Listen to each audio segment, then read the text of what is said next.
Hi y'all, welcome to Hickory Nut Cottage. Last week, or a week or so ago, I posted on social media these two jars of my fermenting. I've been doing some lactose fermenting. Basically, that is a water and salt mixture. And I had quite a few comments, and one friend in particular, hey Jana, who was interested in the process of how to ferment. She was not familiar with that, but it's very simple. And basically, you see I've got 5 vegetables here that I'm currently fermenting. These 2 are about ready.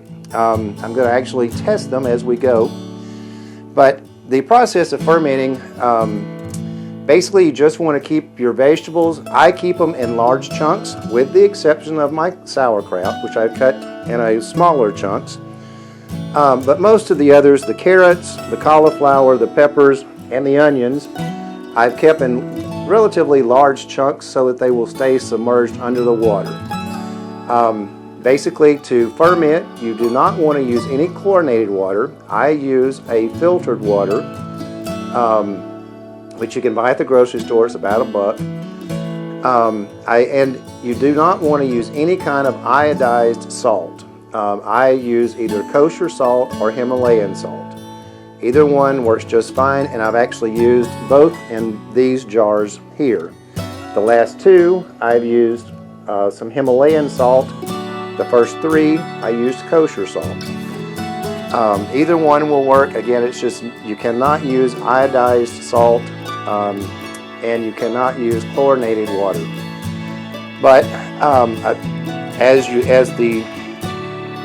basically the vegetables ferment, you will see small bubbles come up, which is basically sugars. Sugars that the salt, it's gases. So you don't want to have your container airtight. I leave these on as a cap, basically to keep anything from falling into them, any contaminants. But I do not keep them on firmly. I keep them loosely on here. But we'll go through each one of these if you have a minute. On the kraut, I simply used a chopping board and a knife. I chopped my kraut up like you would if you were going to make coleslaw. And then with that, I simply added my 3 tablespoons of salt. There was enough water in the cabbage that I actually let it sit out. I put salt on it, I cut it, put salt on it, let it sit on my table here for about an hour without doing anything to it. Then I came back with my hands and crunched my cabbage up to get more moisture out and began to pack my jars. As I packed the jars, I would pack them with my fist down as tightly as I could to get that moisture to come up. And with that, because I had chopped this a little finer, I did use a bag with my weight, which you can see now, it was full of distilled water, but I use it as a barrier. I have my weight on top. Actually, while I'm in here, I'm going to test this. Every couple of days, you may want to test your fermentation. And you want to check it on a regular basis also to make sure that you don't have any mold or mildew growing on top.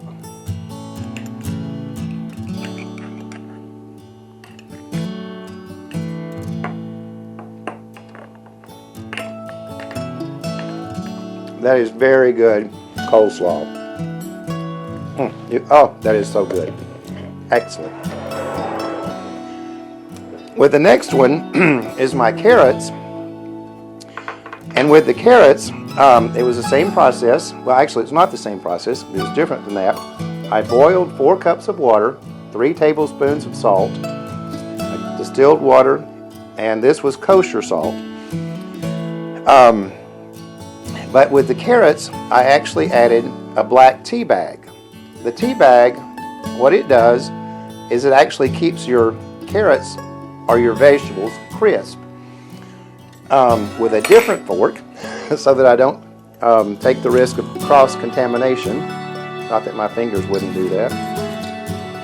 But I'm going to test these carrots. Let one of those pop up for me. And again, these have been fermenting for about 10 days. They are really good and crispy. Not soggy at all. And these are baby carrots. Very good. A little bit of salt in there, but oh, those are so good. The next thing I have, a friend of mine was doing the keto diet.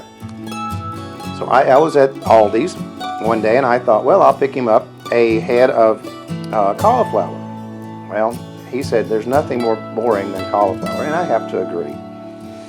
So I brought the cauliflower home and I decided, well, I'll try to ferment it. I've never fermented cauliflower because I don't buy cauliflower.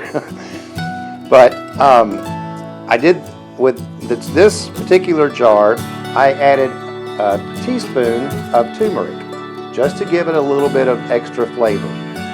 But I also, because I didn't want cauliflower to be mushy, I don't think there's anything worse than mushy cauliflower, I again added a tea bag to this cauliflower, to the little florets that I added. And these things are not always the easiest to get out. Sometimes it takes 2 fingers. But one of those will just float up.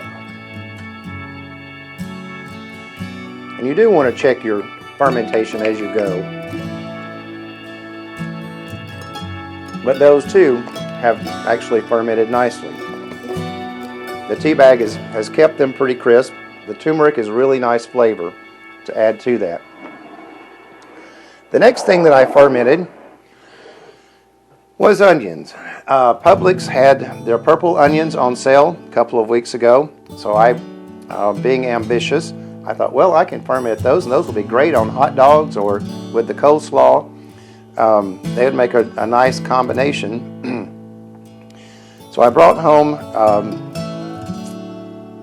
about 3 pounds of onions, chopped them up. I will tell you they did smell pretty strong there for the first day or two. But these two have fermented nicely. I have added a weight in there, but those will be really nice with my next project, which I actually did yesterday, and made my first video on this for Miss Jana. I've actually started some jalapenos. I've added at the bottom, I had some cayenne peppers that I had dried. I was just going to grind those up and use them as pepper flakes or just ground up cayenne. But I thought, they would add a little bit more heat to the jalapenos that I have. And I started this yesterday. I did not include a tea bag in either one of these because I don't really care if they do get mushy, because what I'm planning on doing with those is actually making pepper sauce. From what I've been told, it may take 3 or 4 months for these peppers to get to a good fermentation to make pepper sauce. Some recipes that you see online will actually say to make a mash out of these prior to putting them in the fermentation process. I've chose not to do that because I want to keep them below the water line. And it's easier, in my opinion, to keep a larger vegetable below the water line with a weight than it is to keep a mash under the water line. But you can do that if you'd like. But some of the tools that you may need, one is water.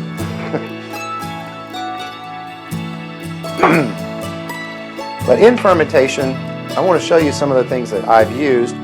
If you're very technical, this is a weight. I bought it. This one I bought it as a Taylor. It came from not Walgreens, Target. But it will do it pounds, ounces, grams. There's several different measurements you can use for this depending on what recipe you may find out there. But it's a handy tool to have in the kitchen, and it's actually how I know there's 3 pounds of cabbage in this cold kraut. The other thing that I've used in each one of these jars is a fermentation weight. Now, this brand is Kenwell. I got this on Amazon. I believe it was about $20. It came very nicely packaged. Excuse me. I got this last week. I have used one of those, which is for the peppers. The other 3 are awaiting my next vegetable. But I actually kept this box because it was nicely packaged, and when I'm not fermenting, it will be a nice way to keep my fermentation weights stored without them getting cracked or scratched or thrown out in the garbage. As I tend to do sometimes, things like that. But anyway, I hope you've enjoyed this short video tonight. If you do, give me a thumbs up, subscribe to our channel. We'd appreciate it. Y'all have a wonderful evening. Thank you.